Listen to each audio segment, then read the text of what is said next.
الحمد لله الذي شرفنا بخاتم النبيين إذ كنا خير أمة أخرجت للعالمين أشهد أن لا إله إلا الله وحده لا شريك له الملك الحق المبين وأشهد أن سيدنا محمدا عبده ورسوله المبعوث رحمة للعالمين اللهم صل وسلم وبارك على سيدنا محمد وعلى آله وأصحابه أجمعين أما بعد فيا عباد الله أوصيكم ونفسي بتقوى الله فقد فاز المتقون قال الله سبحانه وتعالى في القرآن الكريم أعوذ بالله من الشيطان الرجيم يا أيها الذين آمنوا اتقوا الله وَلْتَنْظُرْ نَفْسٌ مَا قَدَّمَتْ لِغَدٍ وَاتَّقُوا اللَّهَ إِنَّ اللَّهَ خَبِيرٌ بِمَا تَعْمَلُونَ Al-ayah Sadaqallahul Azim. Ma'asyiral muslimin, jamaah salat Jumat rahimakumullah. Hari ini merupakan Jumat yang pertama di tahun baru, di tahun 2024 Masehi, yang sekaligus mengingatkan kepada kita sekalian bahwa umur kita semakin bertambah sekaligus juga semakin berkurang. Secara lahiriah kelihatannya umur kita semakin bertambah, tapi secara hakiki itu adalah semakin berkurang. Ibarat orang menempuh suatu perjalanan, tempat start kita, tempat berangkat kita semakin jauh kita tinggalkan, sementara negeri yang akan kita tuju semakin dekat. Artinya kehidupan di dunia ini semakin jauh kita tinggalkan, dan sebentar lagi insya Allah kita akan berpindah ke terminal yang lain, yaitu terminal yang disebut dengan alam barzah atau alam kubur. Maka dalam pergantian tahun baru tahun 2024 Hijriah, layak kita perhatikan sebuah firman Allah yang bisa kita jadikan panduan di dalam mengarungi hidup yang sangat singkat ini, yakni firman Allah yang terdapat di dalam Al-Quran surat ke-59, surat Al-Hasyr ayat yang ke-18. Yang selengkapnya Allah Subhanahu wa taala berfirman, a'udzubillahi minasyaitonir rajim.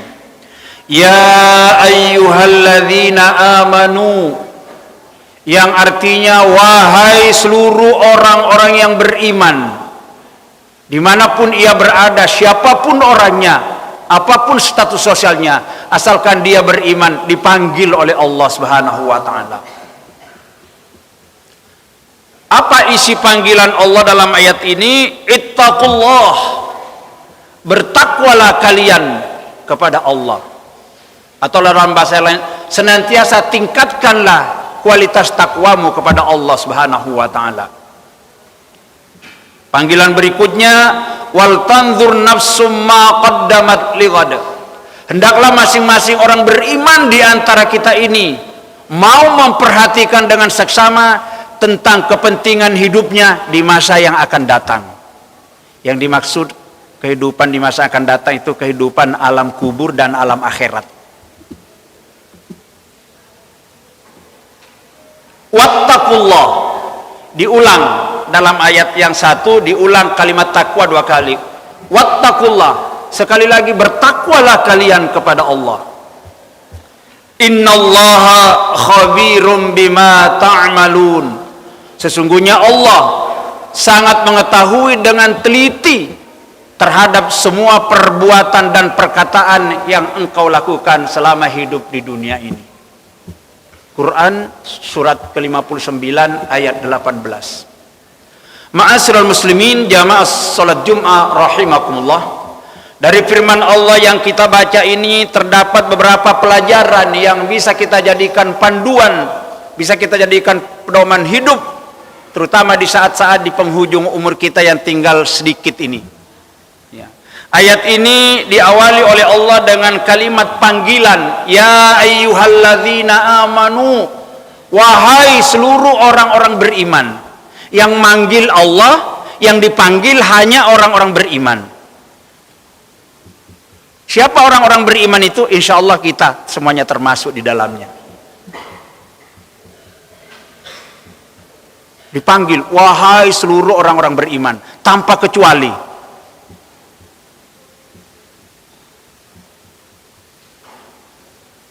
Dan kalau ayat seperti ini, kalau kita cermati di dalam seluruh kitab suci Al-Quran isinya itu diulang oleh Allah sebanyak 89 kali. Silakan Bapak dicermati Al-Quran mulai dari surat Al-Fatihah sampai surat An-Nas. Ayat yang berbunyi ya ayyuhalladzina amanu, yang artinya wahai seluruh orang-orang beriman, diulang oleh Allah sampai 89 kali, yang berterbaran di berbagai macam surat yang kita jumpai dalam Al-Quran. Sementara ayat yang sebaliknya cuma satu kali, kul ya ayyuhal kafirun, wahai seluruh orang-orang kafir, la a'budu ma ta'budun, aku tidak bakal menyembah Tuhan yang kamu sembah, wala antum abiduna ma, engkau pun orang-orang kafir tidak boleh menyembah Tuhan yang aku sembah. Orang-orang beriman dipanggil sampai 89 kali, sementara orang-orang kafir cuma satu kali. Tentu timbul pertanyaan, ono apa? Kenapa hamba-hamba Allah yang beriman, kita ini berulang-ulang dipanggil, sementara hamba Allah yang orang kafir cuma satu kali tok dipanggil? Apa rahasia atau apa sebabnya?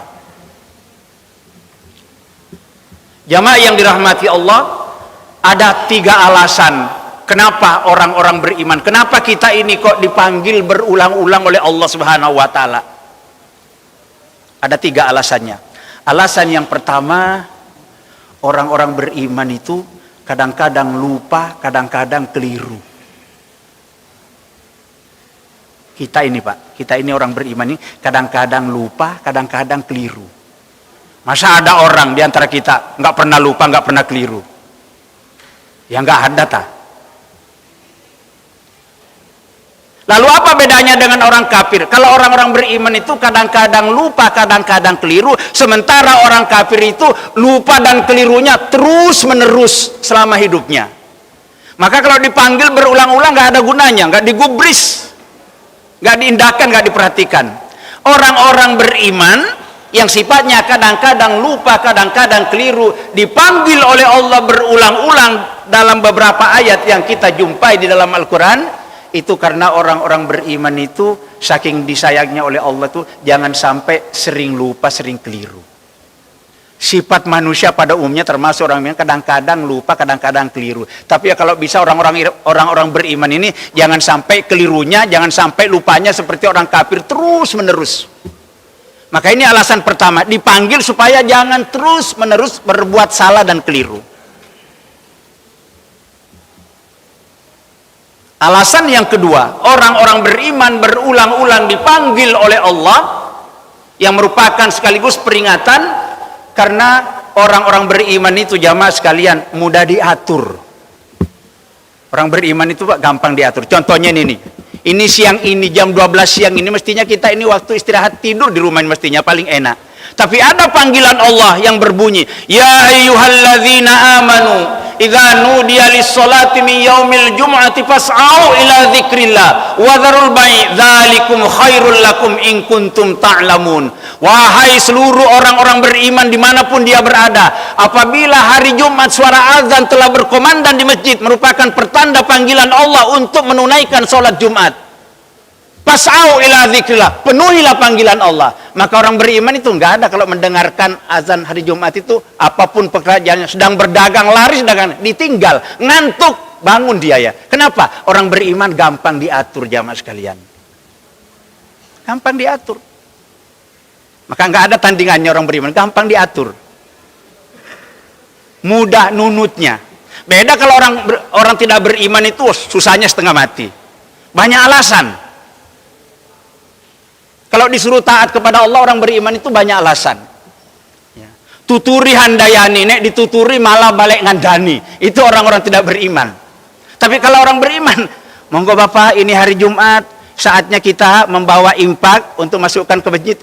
Gampang. Ya. Apa jawabannya orang-orang beriman kalau diajak untuk taat kepada Allah? Ucapannya sami'na wa ata'na. Kami telah mendengarkan, siap untuk taat. Itu orang-orang beriman. Gampang diatur. Kadang-kadang duitnya sedikit di saku. Utang pun belum lunas. Melihat kotak impak dijalankan gini, langsung diambil. Tanpa melihat saku, langsung cemplungkan. Inilah harta saya yang sebenarnya, yang sudah menunggu nanti. Nggak mikir. Coba kalau tidak beriman, gampang berubah. Tadi berangkat ke masjid, minta duit kepada istri, mau dimasukkan kotak impak, di tengah masjid berubah. Karena HP-nya, pulsanya habis. Paketannya. Wah, ini nek saya masukkan kotak impak ke masjid 50.000 ini, kalau saya belikan paket bisa dipakai nelpon 1 minggu. Nggak jadi. Ya. Orang-orang yang tidak beriman seperti itu. Tapi orang-orang beriman, Masya Allah. Uangnya seberapa-pasar bahkan kurang. Begitu ada kesempatan untuk bersedekah, berimpak, diambil. Merem dia ngambilnya, nggak dilihat. Karena kalau dilihat nanti takut ngambil uang yang kecil. Merem. Bismillahirrahmanirrahim. Langsung kena yang merah. Wes gak ngurus. Itu harta saya yang sebenarnya yang kita impakkan di hadapan Allah Subhanahu wa taala. Orang beriman seperti itu Bapak sekalian. Coba nggak beriman, angel tuturannya. Alasan yang ketiga, orang-orang beriman berulang-ulang dipanggil oleh Allah Subhanahu wa taala karena orang-orang beriman itu merupakan kekasih Allah. Orang-orang beriman itu adalah profil manusia yang paling disayang oleh Allah. Orang-orang beriman itu manusia-manusia yang paling dicintai oleh Allah. Manusia-manusia yang beriman itu adalah orang-orang yang paling diridhoi oleh Allah di dunia sampai di akhirat. Insya Allah jamaah sekalian, mudah-mudahan termasuk di dalamnya. Amin. Ini pelajaran yang pertama. Pelajaran yang kedua, setelah orang-orang beriman dipanggil, disuruh bertakwa. Berarti iman dengan takwa itu lebih tinggi derajatnya takwa. Karena wahai orang-orang beriman, setelah dipanggil ada kalimat ittaqullah. Tingkatkan takwamu kepada Allah. Sebab memang takwa itu Pak berubah-ubah. Iman dan takwa itu kita berubah-ubah. Kadang-kadang kalau di masjid mendengarkan khutbah manggu-manggu, bener itu. Di masjid. Kadang-kadang keluar dari masjid itu gampang sekali iman dan takwa berubah. Contoh, tadinya waktu ke masjid bawa sandal jelek, pulang ngambil yang baik, sengaja. Ini berarti tujuannya ke masjid ngincer sandal yang baik ini. Ada orang-orang seperti ini. Itu berarti imannya berubah, gampang berubah. Maka orang-orang beriman itu yang kultivasi takwa imannya itu selalu berubah, maka diperintah oleh Allah untuk takwa. Takwa itu artinya waspada, hati-hati, waspada, hati-hati. Berbicara, berpikir, bertindak, berbuat, hati-hati, waspada. Karena orang-orang yang beriman itu yakin bahwa Allah senantiasa mengawasi dirinya. Di sebelah kanan kirinya ada malaikat yang selalu menyertai. Makanya selalu hati-hati dan waspada. Orang-orang beriman seperti itu. Kalau lawannya, orang kalau tidak takwa itu namanya orang yang sembrono. Sembrono ya. Kalau orang tidak takwa itu berarti sembrono, sembarangan. Tapi orang bertakwa, karena takwa itu artinya waspada dan hati-hati. Dalam hal apa? Dalam berpikir. Jangan-jangan pikiran kita keliru ditiru orang lain. Jangan bertutur kata. Jangan-jangan tutur kata kita keliru ditiru orang lain. Dalam berbuat dan bertindak. Jangan-jangan perbuatan tindakan kita keliru. Hati-hati, waspada. Digambarkan oleh Allah, perumpamaan orang bertakwa itu seperti merasa di bawah sebuah gunung yang tinggi di mana ada batu besar akan menggulung, akan jatuh ke bawahnya. Saking hati-hatinya seperti itu. Atau ibarat meniti sebuah jembatan yang tinggi yang di bawahnya bara api yang menyala-nyala. Saking hati-hatinya terus hati-hati, takut terjatuh ke dalam api yang menyala-nyala. Orang bertakwa seperti itu, waspada, hati-hati. Jadi kalau sudah tahu dilarang oleh Allah nggak mau dekat-dekat. Kalau sudah diperintahkan, dikerjakan. Selanjutnya, pelajaran yang ketiga yang bisa kita ambil dari ayat ini, wal tanzur nafsum ma qaddamat lighad. Allah memerintahkan kepada hamba-hambanya yang beriman, kita semua ini agar mulai sekarang ini hendaklah kita waspada, hati-hati, memperhatikan tentang kehidupan yang akan datang. Kehidupan yang akan datang dimaksud di sini, yakni setelah habis jatah hidup kita di dunia, kita akan pindah ke terminal, pindah alam yang namanya alam barzah, alam kubur. Di sana kita nggak ngerti berapa ribu, berapa juta tahun kita akan tinggal di sana, menunggu sampai datangnya hari kiamat di alam kubur. Akan merana, akan bahagia, akan sengsara ke dalam kubur, tergantung bagaimana kehidupan kita di dunia ini, tergantung persiapannya. Karena di alam kubur itu ada kebahagiaan, ada juga sengsara. Tergantung bagaimana perbuatan kita hidup di dunia ini. Maka orang beriman diperintahkan untuk antipasi. Bagaimana andaikan besok pagi kita dipanggil oleh Allah? Bagaimana andaikan minggu ini kita dimatikan oleh Allah? Bagaimana andaikan bulan ini habis jatah hidup kita? Kira-kira sangunya sudah mumpuni enggak? Selamat gak dengan bekal sangu yang kita persiapkan untuk menuju alam kubur, alam barzah? Jangan-jangan sangunya kurang, kok berani mati? Jangan-jangan dosanya masih banyak, belum terampuni, kok berani mati? Jangan-jangan utangnya masih banyak, belum terlunasi, berani mati? Jangan-jangan punya masalah dengan orang lain, belum baian, belum tersambung silaturahmi, kok berani mati? Ini jadi masalah di alam akhirat nanti. Gak bisa masuk surga jamaah sekalian. Maka diperintahkan oleh Allah, wal tanzur nafsum ma qaddamat. Hendaklah orang-orang beriman ini selalu antisipasi, selalu mempersiapkan diri apa yang sudah dipersiapkan tentang untuk menghadapi hari esok, masa depannya, yakni alam kubur dan alam akhirat nanti. Maka dengan umur yang ada, mari kita hitung-hitung jamaah sekalian, kira-kira umur kita ini banyak yang sudah habis, apa banyak yang tersisa. Memang umur nggak ada yang tahu kapan kita matinya, tetapi ada patokannya jamaah sekalian. Rata-rata umur usia umat Nabi kita ini antara 50, 60, 70. Kalau sudah lebih 63 tahun itu namanya bonus, bersyukur kepada Allah. Tapi belum tentu orang-orang yang umurnya sampai di sana mati di dalam perjalanan. Karena penyebab kematian itu terlalu banyak jamaah sekalian. Kadang-kadang tidak sakit, ada orang yang sedang sujud sholat mati. Andaikan kita dipanggil oleh Allah bulan ini, tahun ini, kira-kira sudah siap gak bekalnya, sangunya? Ini harus kita antisipasi. Diantisipasi. Andaikan kita dipanggil oleh Allah besok pagi atau dalam minggu ini, kira-kira dosa-dosa kita sudah terampuni belum? Sudah bertaubatkah kita kepada Allah dengan dosa-dosa yang kita lakukan kepada Allah? Sudah minta maafkah kita kepada orang lain dengan dosa-dosa yang kita lakukan terhadap? Jangan-jangan kita berani mati membawa dosa, gak bisa masuk surga, kata Rasulullah SAW. Orang yang berani mati bawa dosa gak bisa masuk surga. Lah kalau gak ke surga kemana? Wal tanzur nafsur, perhatikan ini, karena kita ini pasti mati bapak sekalian. Kita takut mati tetap mati, berani mati tetap mati, lari dari kematian, sembunyi dari kematian tetap mati, karena kematian itu pasti akan datang. Dan anehnya itu nggak pernah ngomong kalau nanti hari ini jam sekian gini, tiba-tiba saja kalau datang. Kita lari pun akan kita kejar, waktunya kalau datang dadaan bapak-bapak sekalian. Maka wal tanzur nafsur, perhatikan. Terutama orang yang gemar berutang. Orang berutang itu ada dua. Ada orang ngutang karena terpaksa. Bukan tidak boleh, boleh. Tetapi yang dilarang itu orang yang terlalu doyan ngutang. Hobinya ngutang.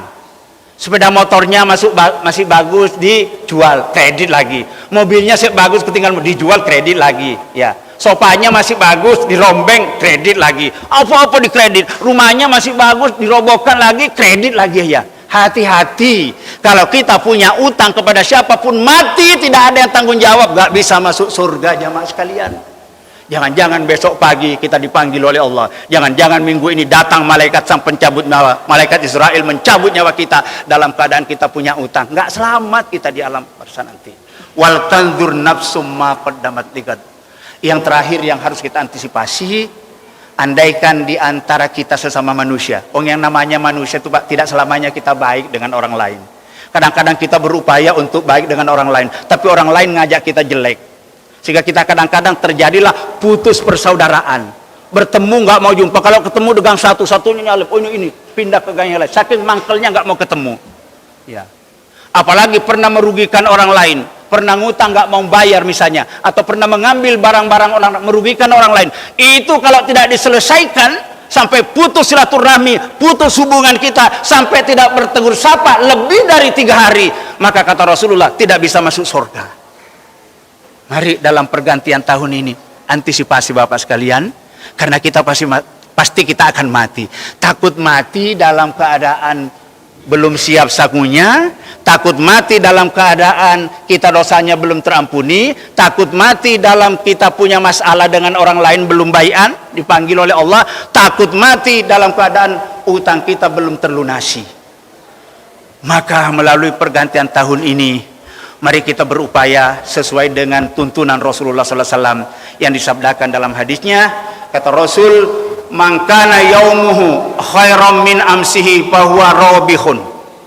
Siapa orang, kata Rasul, dalam pergantian tahun ini apalagi, siapa orang hidupnya hari ini, hidupnya minggu ini, hidupnya bulan ini, bahkan hidupnya tahun ini lebih baik daripada hari-hari yang sudah ia lalui, itu pertanda orang-orang yang beruntung dan orang-orang yang mujur. Wa man kana yaumuhu mithla amsi fahuwa khasirun. Siapa orang hidupnya hari ini, hidupnya minggu ini, hidupnya bulan ini dan tahun ini same mawon, alias tidak ada peningkatan dengan hari-hari yang sudah ia lalui, bahwa khosirun, itu pertanda orang rugi, kata Rasulullah. Nggak ada peningkatan, berkembang nggak, turun juga nggak, rugi, kata Rasul. Yang paling kita khawatirkan dan kita takuti, sebagaimana sabda Rasulullah, man kana yaumuhu syarram min amsihi. Siapa orang hidupnya hari ini, hidupnya minggu ini, hidupnya bulan ini, bahkan tahun ini lebih jelek daripada hari-hari yang sudah ia lalui, itu pertanda orang akan celaka dan binasa. Na'udzubillahi min dzalik. Mudah-mudahan kita tidak termasuk orang yang umurnya semakin bertambah, alam kubur semakin dekat, kok amal perbuatannya semakin jelek, Bapak saya. Mudah-mudahan kita tidak termasuk ini. Mudah-mudahan kita menempati urutan pertama, umur kita semakin bertambah, negeri akhirat semakin dekat, tapi amal perbuatan kita, iman dan takwa kita juga semakin meningkat, hubungan baik dengan sesama manusia juga semakin baik. Insya Allah kalau kita bisa berbuat seperti ini, maka kita akan menjadi orang-orang yang beruntung, berbahagia, selamat, sentosa, sejahtera di dunia ini sampai di hadapan Allah Subhanahu wa ta'ala, insyaallah. Amin amin ya rabbal alamin. Demikian khutbah Jumat yang bisa kami sampaikan melalui mimbar Jumat siang hari ini. Semoga Allah Subhanahu wa ta'ala menerima segala amal ibadah kita dan pahalanya dilipat gandakan, dan semoga dosa-dosa dan kesalahan yang kita perbuat kepadanya senantiasa diampuni oleh Allah Subhanahu wa ta'ala, demi kebahagiaan keselamatan kita fid dini wad dunya wal akhirah. Amin amin ya rabbal alamin. A'udzu billahi minasy syaithanir rajim. Bismillahirrahmanirrahim. Wal 'asri innal insana lafi khusrin illa alladzina amanu wa 'amilus solihati wa tawasaw bil haqqi wa tawasaw bis sabr.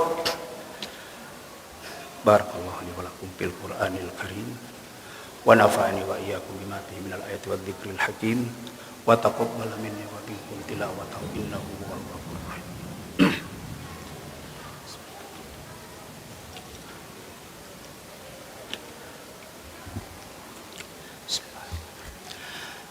Innal hamdalillah nahmaduhu wa nasta'inuhu wa nastaghfiruh wa na'udzu billahi min shururi anfusina wa min sayyiati a'malina may yahdihillahu fala mudilla lahu wa may yudlilhu fala hadiyalah. Asyhadu an la ilaha illallah wahdahu la syarika lah wa asyhadu anna sayyidana Muhammadan abduhu wa rasuluhu la nabiyya ba'da. Allahumma salli wa sallim wa barik ala Muhammad wa ala alihi wa sahbihi wa mawala. Amma ba'du fa ya ibadallah, usikum wa nafsi bi taqwallah. Ittaqullah ittaqullaha haqqa tuqatih wa la tamutunna illa wa antum muslimun. Ma'asyiral muslimin, jamaah salat Jumat rahimakumullah. Untuk mengakhiri khutbah yang kedua ini, mari kita bersama-sama bermunajat, berdoa, memohon kehadirat Allah Subhanahu wa taala. Mudah-mudahan dalam pergantian tahun ini, dari tahun 2023 kita memasuki tahun 2024, agar kita lebih waspada dan hati-hati menggunakan kesempatan dan sisa hidup yang ada ini, agar kita bisa selamat bahagia di dunia sampai di akhirat kelak. Amin ya rabbal alamin. Allahumma salli wa sallim wa barik ala sayyidina Muhammadin wa ala ali sayyidina Muhammad kama shallaita ala sayyidina Ibrahim wa ala sayyidina Ibrahim fil alamin innaka Hamidum Majid. Allahumma ighfir lil muslimin wal muslimat wal mu'minina wal mu'minat al ahya'i minhum wal amwat innaka sami'un qarib. Allahumma arinal haqqa haqqan warzuqna ittiba'ah wa arinal batila batila warzuqna ijtinabah. Rabbana atina fid dunya hasanah fil akhirati hasanah wa qina adzabannar. Walhamdulillahi rabbil alamin. Ibadallah, innallaha ya'muru bil adli wal ihsan wa ita'i dzil qurba wal fahsya'i wal munkar wal bagyi ya'idukum la'allakum tadhakkarun. Wa la dzikrullahi 'azza wa jalla akbar. Wallahu ya'lamu ma tasna'un. Aqimis shalah.